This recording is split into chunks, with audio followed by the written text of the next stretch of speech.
Olá, queridos amados irmãos, a graça e a paz do nosso Senhor Jesus. Eu sou a missionária Alessandra Rocha, do canal A Verdade que Fortalece.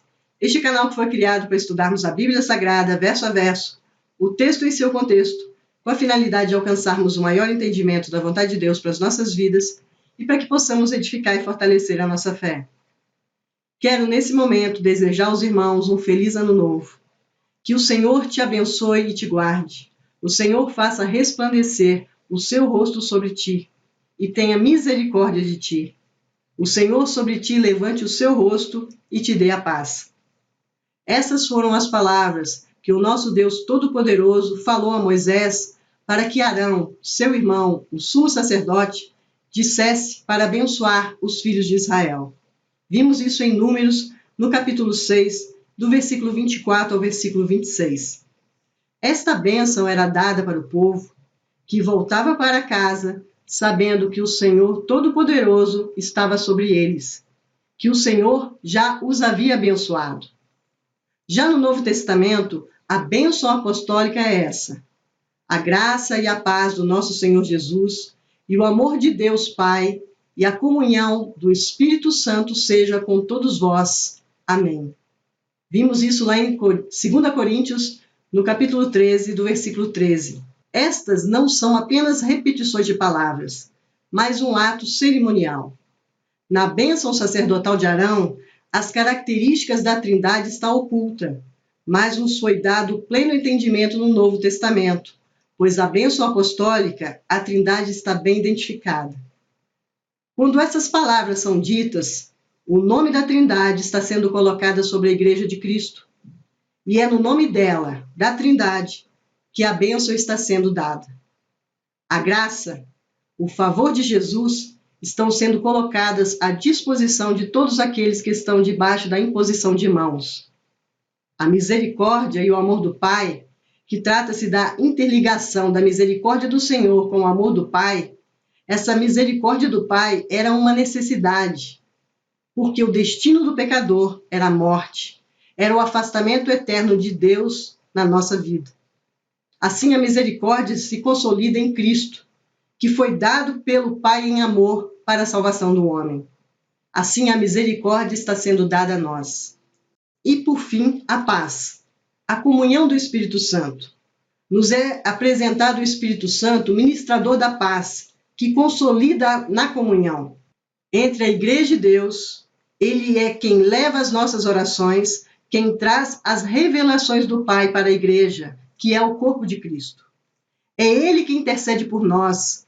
Da mesma forma, Ele nos ajuda nas nossas fraquezas, porque não somos capazes, não sabemos como haveremos de pedir como convém, mas Ele intercede por nós com gemidos inexprimíveis. O vínculo que nos une é a paz, e é o da comunhão concedida pelo Espírito Santo. Ela nos faz um só povo, uma só fé.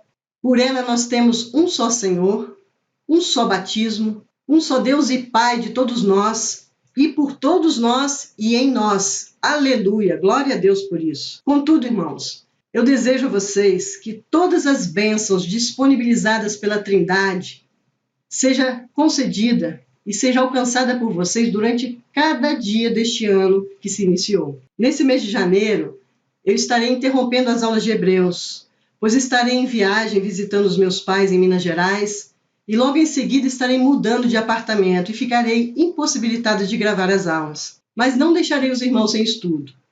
Estarei disponibilizando semanalmente, somente neste mês de janeiro, um estudo da primeira carta de João, que foi ministrado na Escola Bíblica Dominical, na Igreja Batista Central de Brasília, onde eu congrego, a fim de que vocês continuem edificando as suas vidas com o estudo da Palavra de Deus. Serão 4 aulas apenas. Espero que os irmãos compreendam a minha necessidade e que sejam edificados e fortalecidos com o estudo da primeira carta de João. Obrigada pela audiência e pela participação dos irmãos. Peço que continuem orando por esta obra, divulguem o nosso canal para que vidas possam ser vivificadas e fortalecidas com o estudo da Palavra de Deus. Fiquem na graça e na paz do nosso Senhor Jesus e em fevereiro retornaremos, se assim Deus permitir, com os estudos da carta aos Hebreus. Até lá, queridos. Um beijo no coração.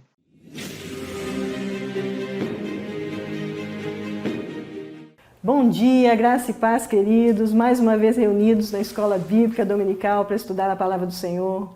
É com muita alegria que estamos aqui reunidos. Vamos estudar a última partezinha da carta de 1 João. Vamos falar sobre o capítulo 5 hoje, que o tema é a fé em Cristo comprovada. Mas antes de começarmos o estudo, vamos orar, né? Senhor Deus, gracioso Pai, colocamos na Tua presença o nosso coração, pedindo ao Senhor que venha nos ajudar nesse estudo, nos dá sabedoria e graça, ilumina nossa mente, fortaleça a nossa fé, encha-nos, ó Pai, de sabedoria, para que possamos estar no centro da Tua vontade e fazer a Tua vontade acima de tudo. Assim nós oramos agradecidos pela liberdade e oportunidade de estudar a Tua palavra, em nome de Jesus. Amém.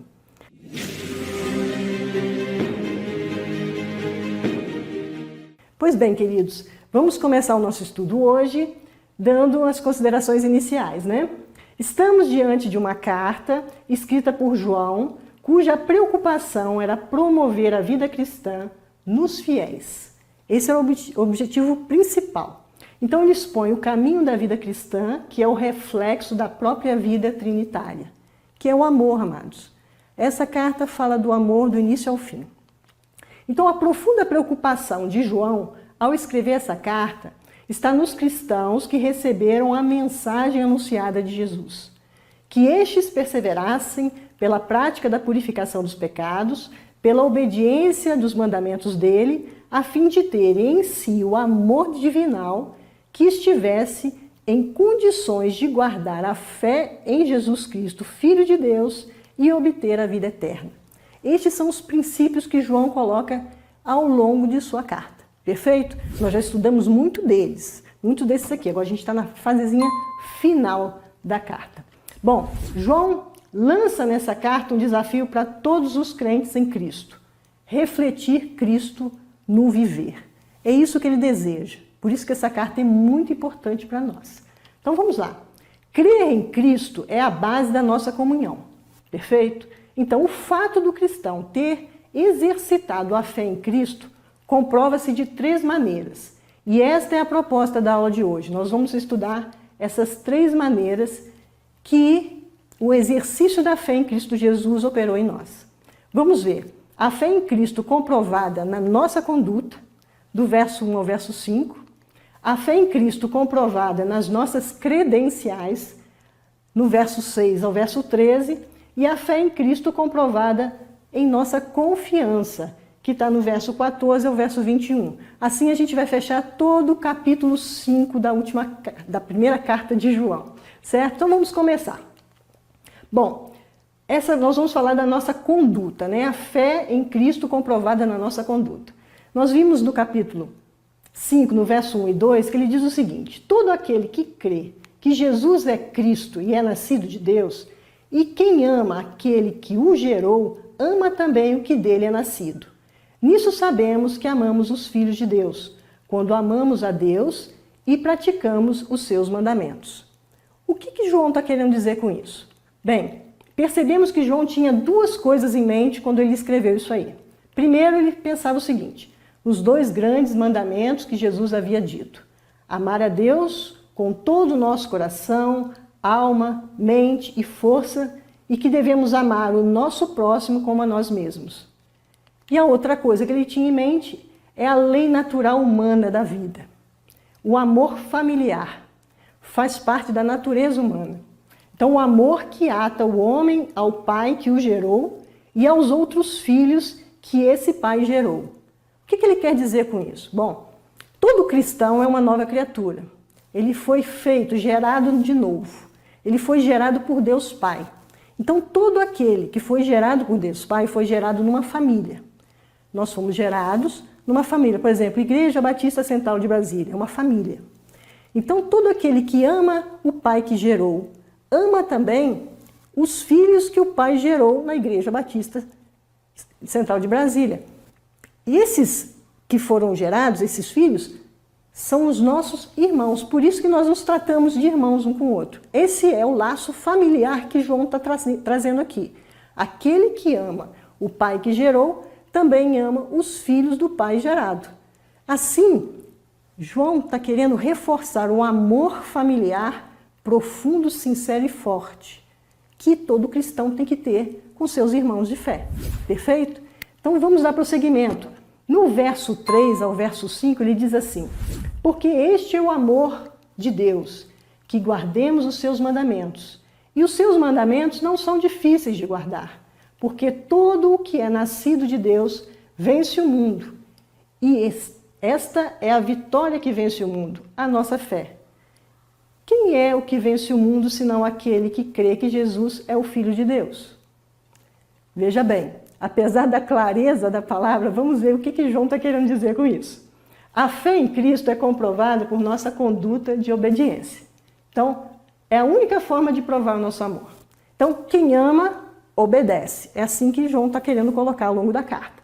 Pois bem, os mandamentos de Deus não são pesados.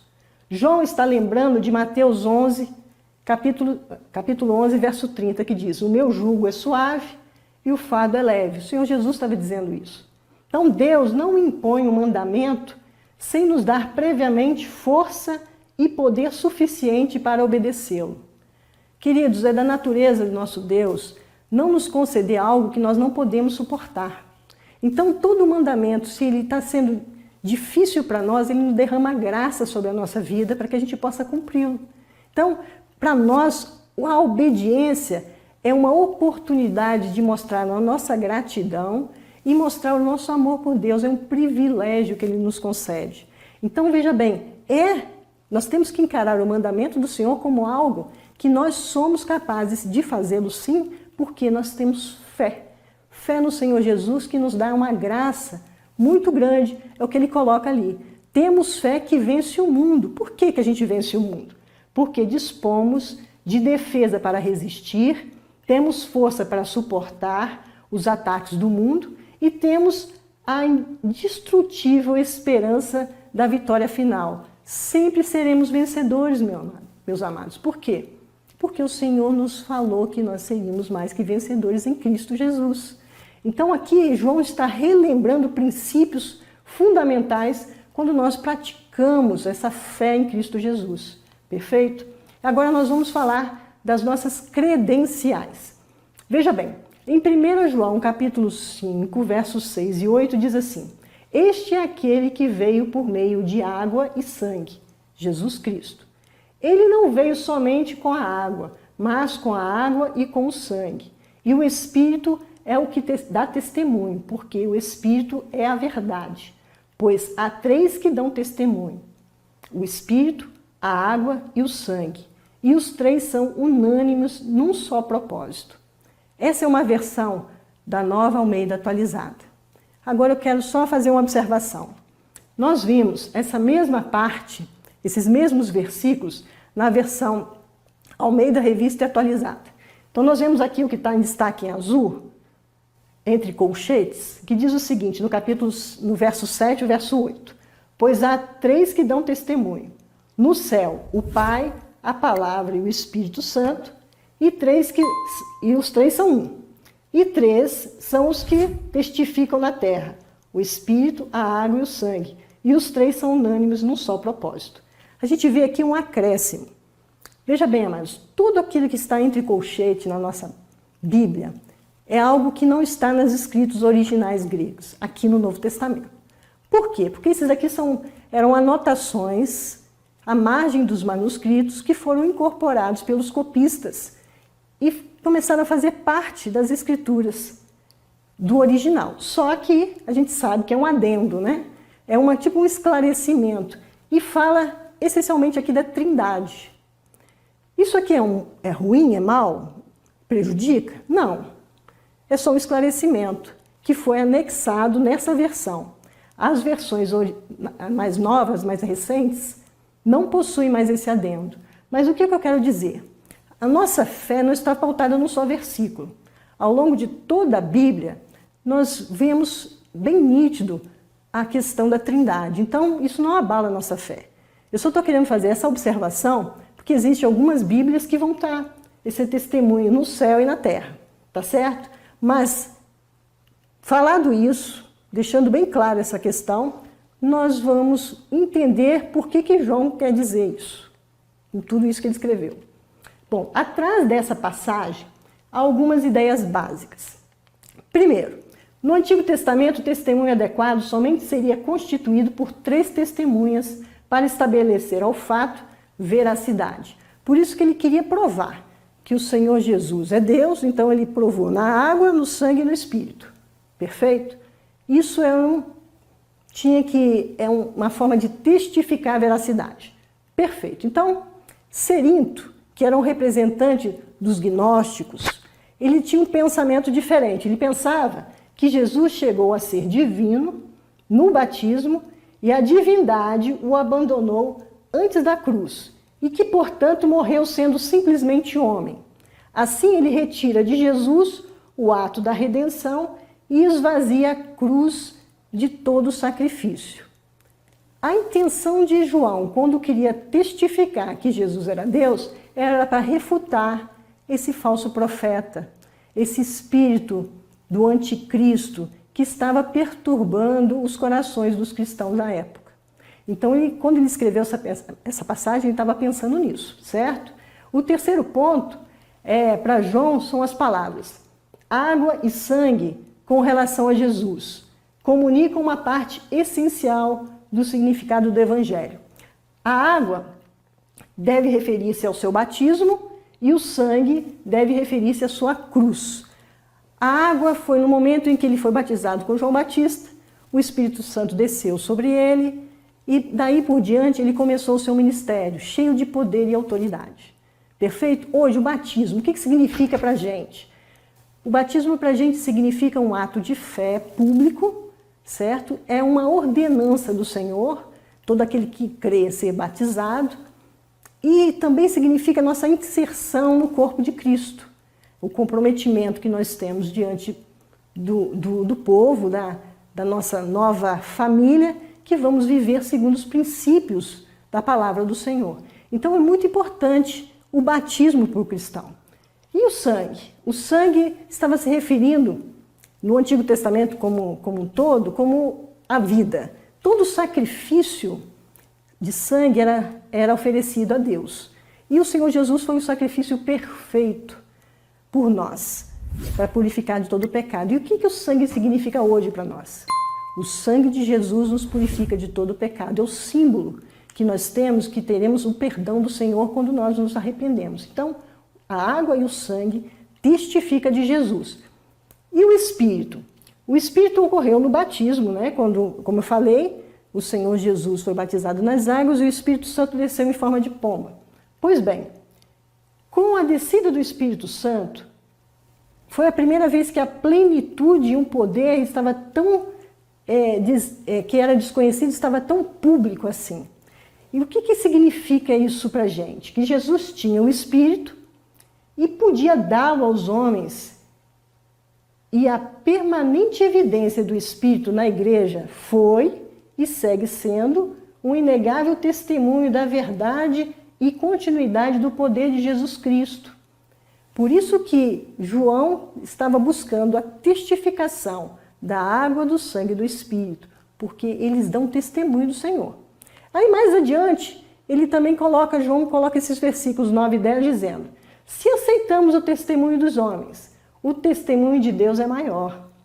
E este é o testemunho de Deus, que ele dá a respeito de seu Filho. Aquele que crê no Filho de Deus tem, nele, esse testemunho. Aquele que não dá crédito a Deus, faz de Deus um mentiroso, porque não crê no testemunho que Deus dá a respeito de seu Filho. E o testemunho é este. Nós vemos no verso 11 e 13. E o testemunho é esse: que Deus nos deu a vida eterna, e essa vida está em seu Filho. Quem tem um filho tem a vida. Quem não tem o Filho de Deus não tem a vida. Estas coisas escrevi a vocês que creem no nome do Filho de Deus, para que saibam que têm a vida eterna. Olha que interessante. Ele provou na água, sangue e Espírito, que é um testemunho humano, que o Senhor Jesus é Deus. Mas Deus dá um testemunho maior, que é a vida eterna. Bom, vamos começar a entender um pouco mais. A ideia de testemunho, que Jesus é o Cristo, é a parte integral do pensamento de João. quando ele escreveu o Evangelho de João, antes dessa carta, ele estava a todo momento testificando que Jesus era Deus. E aqui ele vem com aquele fechamento, né? Ele falou que João Batista é uma testemunha de Jesus, lá em João, capítulo 1, verso 15. Ele disse que as obras de Jesus dão testemunho dele em João, capítulo 5, verso 36. E que o Espírito é a testemunha dele em João, capítulo 15, 26, verso 26.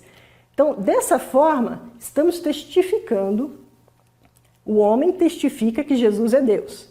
Mas vimos que o testemunho de Deus é maior, que é a vida eterna, através da fé em Jesus, que é a essência da nossa fé. Então, irmãos, todo aquele que crê no Senhor Jesus tem a vida eterna. Ele quer comprovar isso mais uma vez, refutando todos os falsos profetas, todos os espíritos anticristo que estavam perturbando, que até hoje perturbam as nossas vidas com dúvidas, né?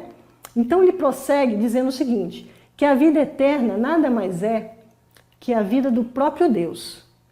O que se nos prometeu é que aqui e agora podemos ter parte da verdadeira vida de Deus.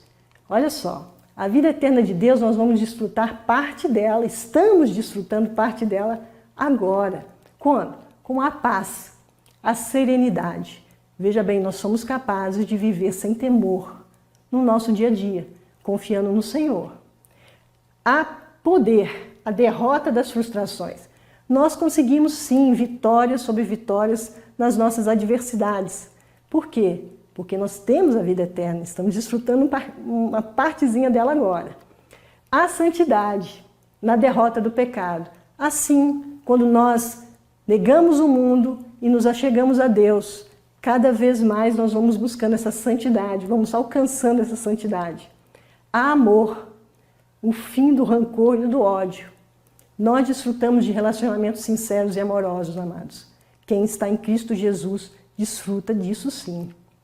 A vida, a derrota da morte. O cristão deve viver uma vida sem temer a morte, porque a morte, ela vai nos dar uma oportunidade de desfrutar de todas essas dádivas por completo.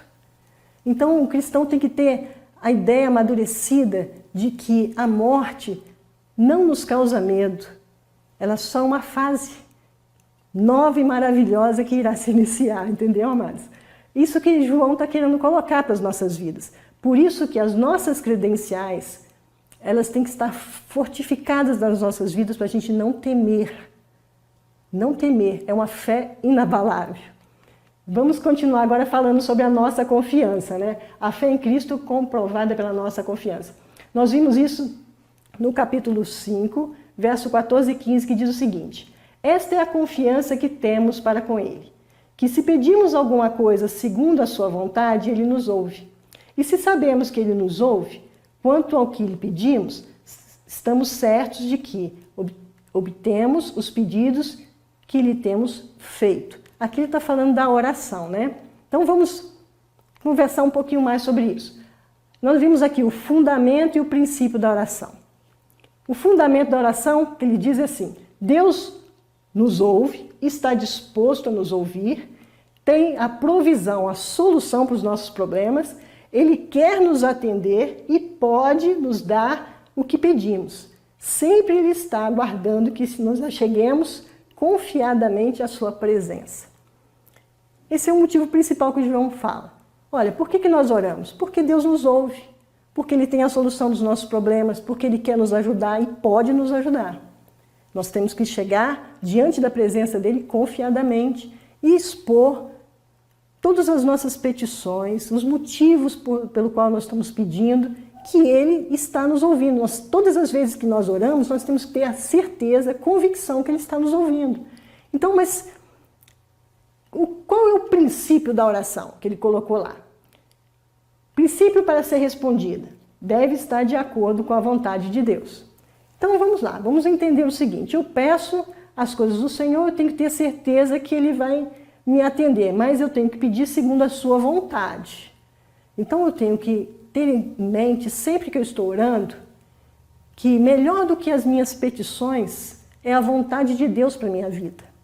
Então eu tenho que sempre pensar o seguinte: independente daquilo que eu estou te pedindo, meu Senhor, seja feita conforme a tua vontade. Então, numa análise final, que eu queria colocar para os irmãos, para vocês ficarem bem serenos quanto a isso e convictos, é o seguinte: que em última análise, a única oração verdadeira é: faça a tua vontade. E a única petição é graça para aceitar a sua vontade e forças para cumprir a sua vontade. Porque, amados, tudo que Deus tem para nós é melhor do que aquilo que nós achamos que é melhor para a gente. Então, nós temos que ter em mente que toda oração que a gente faz, Ele está ouvindo, mas aquilo que Ele tem para nós é melhor do que aquilo que nós queremos. Porque o nosso Deus, Ele não está para cumprir as nossas vontades. Ele quer que nós possamos brilhar através dEle. Então, amados, esse é um princípio que João está colocando lá, mas ele fala mais adiante uma coisa muito importante. Se alguém vê o seu irmão cometer pecado que não leva à morte, pedirá e Deus dará a vida a esse irmão. Isso aos que cometem pecados que não levam à morte. Há pecado que leva à morte e por esse não digo que se deve pedir. Toda injustiça é pecado, e há pecado que não leva à morte. Aqui ele está falando todas as vezes que nós vemos o seu irmão, o nosso irmão, cometer um pecado. E aí ele fala de dois tipos de pecado. O que João está querendo dizer com isso? Bom, João fala de uma classe de oração aqui, a oração intercessória, que atua como mediador. É uma oração nunca egoísta. O fim da oração intercessória é a perfeição de todo o corpo de Cristo e sermos um canal, um instrumento, um agente de Deus, não só para orar, mas também para agir e ser a voz de Deus em favor dos irmãos. Ele está falando de uma classe de oração aqui que atua de três formas. Atua como advogado, como promotor de justiça e como escudo. A pessoa que intercede como advogado, ele está colocando a vida do irmão ou de um grupo de irmãos diante da presença do Senhor, rogando, suplicando, orando pelas causas desse irmão, se colocando no lugar do irmão. Aí está sendo o advogado do irmão. Quando ele chega diante do Senhor, representando um governo, representando uma instituição, ele está sendo um promotor de justiça. Também ele vai diante do Senhor rogar essas causas em favor do governo, dessas instituições. Quando ele é escudo, ele está indo enfrentando as hostes espirituais que estão afligindo o irmão. Então ele serve como um escudo. Ele está ali debatendo diante do inimigo, fronte a fronte. Então, essas condições da oração intercessória, ela tem um limite, ela tem um campo de atuação limitado. Por quê? A limitação está na desobediência e a inércia, obstinação da pessoa para quem se intercede. Por que eu estou colocando isso? Porque muitas das vezes a gente intercede, ora, suplica por uma pessoa que não quer Deus, por uma pessoa que não acredita no Senhor. Olha, Deus ele vai rogar, ele vai insistir, ele vai exortar, ele oferece ajuda, mas nem Deus pode violar a inviolável liberdade de decisão que Ele mesmo nos deu, o livre-arbítrio. Ele está lá batendo na porta do coração do irmão para abrir, para transformar a vida dele. Nós estamos orando, intercedendo e o Senhor está agindo, mas Ele não quer. Então esse é o limite da oração. Deus não arromba o coração, Ele bate a porta. Se você abrir o coração, Ele vai transformar a sua vida. Mas se você resistir, Ele não vai poder atuar como Ele quer, porque Ele nos deu o livre-arbítrio. Então nós temos que fazer essas considerações, por quê? Porque a gente está analisando essa questão do pecado para a morte e o pecado que não é para a morte. Então vamos continuar. Há duas classes de pecadores, tá? O homem pelo qual se pode dizer que peca contra a sua vontade. Ele não vive pecando. Mas ele peca por quê? Não tem conhecimento, não tem um domínio próprio, por impulso ele comete o pecado, ele faz as coisas, mas ele peca, mas ele não tem prazer no pecado. Perfeito? Esse é um tipo. E existe outro tipo, que é o homem que peca deliberadamente. A sangue frio, com os olhos abertos, sabe o que faz, está errado. Ele afronta o Senhor, afronta a palavra de Deus, deliberadamente, com toda a consciência. Então nós vemos aqui duas classes de homens. Então, para a gente analisar o pecado para a morte que João está falando ali, a gente acaba entrando na apostasia como uma causa. A gente sabe que a palavra de Deus, o Senhor Jesus mesmo falou em Mateus capítulo 12, verso 31 e 32, que o pecado contra o Espírito Santo não tem perdão. Naquela ocasião, os fariseus estavam querendo obstinadamente rejeitar Jesus, que atribuiu ao Espírito, a Beelzebu, né, a atuação que foi feita pelo Espírito Santo. Então isso foi tão grave que o Senhor Jesus falou, olha, esse pecado contra o Espírito Santo não tem perdão, é atribuir algo que o Espírito Santo fez ao Beelzebu. Aqui nós vemos pela conjuntura, pelo contexto da carta, que trata-se de uma apostasia. Por quê? Porque acredita-se que João apontava para as pessoas que estavam no meio da igreja e começaram a duvidar da santidade de Jesus, da sua encarnação, e foram levados por falsos ensinos, abandonando deliberadamente a sã doutrina. É aquela pregação de Cerinto, né? Que toda a obra do Senhor Jesus não tem propósito nenhum com aqueles ensinamentos, então eles caíram da fé. Trata-se dessa apostasia. Nós vemos isso em Hebreus, capítulo 6, de uma forma muito clara, quando aqueles que desfrutavam da graça do batismo e da presença do Espírito Santo abandonou. A obstinação dessas pessoas é tão grande que eles não escutam mais ninguém, eles estão tão obstinados e praticam e até pregam aquilo que acredita de forma errada, que não há mais arrependimento, amados.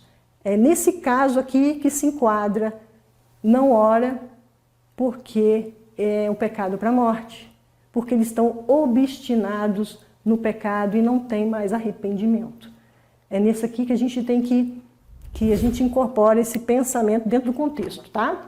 Então vamos dar continuidade aqui quando ele diz assim: sabemos que todo aquele que é nascido de Deus não vive em pecado, porque quem é nascido de Deus guarda a si, e o maligno não pode o tocar. Sabemos que somos de Deus e que o mundo inteiro jaz no maligno. Também sabemos que o Filho de Deus já veio e nos tem dado entendimento, para reconhecermos aquele que é o verdadeiro. E nós estamos nele, que é o verdadeiro, em seu Filho, Jesus Cristo. Este é o verdadeiro Deus e a vida eterna. Aqui, João coloca sabemos, sabemos e sabemos. O que ele quer dizer com isso? João menciona a tríplice confiança do cristão. Emancipou do poder do pecado. Essa é uma confiança. Por quê? Porque quando nós obedecemos, nós nos guardamos e o diabo não nos toca. O maligno não nos toca por isso, porque somos guardados pelo Senhor em obediência. Outra coisa que ele coloca é que está do lado de Deus e contra o mundo. Ó, amados, quanto mais nós nos achegamos à luz de Deus, mais nós odiamos o mundo não nos seduz mais. Então, essa parte é muito interessante, que nós vencemos o mundo por isso, porque nós não temos nada com o mundo. E está consciente de ter entrado na realidade de Deus. Por quê? Porque sabe quem é, o que é viver, quem é Deus, de onde vem, aonde vai, o que é verdadeiro e o que é o dever. Tudo isso, todas essas perguntas vitais que o ser humano procura, nós alcançamos no Senhor. Então nós temos a confiança de viver a verdade e nós temos uma paz interior que o mundo não conhece. Por quê? Porque as nossas respostas são respondidas no Senhor. Por isso é que nós sabemos, sabemos e sabemos. Então João coloca aqui essas questões e nos dá o último versículo, que parece até um pouco meio fora de contexto, mas ele diz assim: filhinhos, cuidado com os ídolos. Muitos pensam que ele deu essa última palavra por ter escrito essa carta em Éfeso. E Éfeso era uma cidade muito idólatra, tinha um templo da deusa Diana lá, muitos rituais que é difícil viver numa cidade idólatra e não se contaminar. Então, os teólogos acham que João colocou essa palavra meio fora do contexto do que ele estava se referindo, mas pela situação em que ele estava vivendo. Mas vamos analisar aqui. Os ídolos são irreais, venerados no lugar de Deus. Muitas das vezes a gente pode até ter um ídolo e nem saber, porque a gente pode venerar um filho, um marido, uma esposa. Então, nós temos que ter muito cuidado com isso. Como? O cristão não deve extraviar-se nas ilusões da religião pagã e nem erigir ídolos no seu coração. Nós temos que guardar o nosso coração. E como que a gente guarda esse coração? Como que a gente guarda esse coração da contaminação das falsas crenças e dos ídolos? Só será possível andando com Jesus Cristo. Então, mais uma vez, nós temos aqui andar com Jesus como resposta de não nos envolvermos com os ídolos. Queridos, nós aqui falamos o último versículo da carta. Nós encerramos o estudo. No primeiro dia de aula nós falamos sobre o despertar, a primeira aula, né? Nós falamos de despertar da fé confiante e segura da nossa salvação. Na segunda aula nós falamos da natureza de Deus refletida nos cristãos. A terceira característica do verdadeiro cristão. E hoje nós falamos da fé em Cristo comprovada. Sei que foi muito rápido, sei que nosso tempo é corrido, mas espero, amados, de todo o meu coração, que essa carta, que é a carta das nossas certezas, do fortalecimento da nossa fé e convicção em Cristo Jesus, possa ter edificado a vida de cada um dos irmãos. Que o Senhor Jesus possa derramar graça, sabedoria, força e coragem para enfrentarmos os desafios de viver nesse mundo e não ser desse mundo, e que as nossas vidas possam estar na presença do Senhor, sendo guiada pelo Espírito para fazer a vontade dEle, que é melhor do que a nossa. Por isso, amados, um beijo no coração de todos, até a próxima oportunidade. Fique na graça e na paz do Senhor. Amém.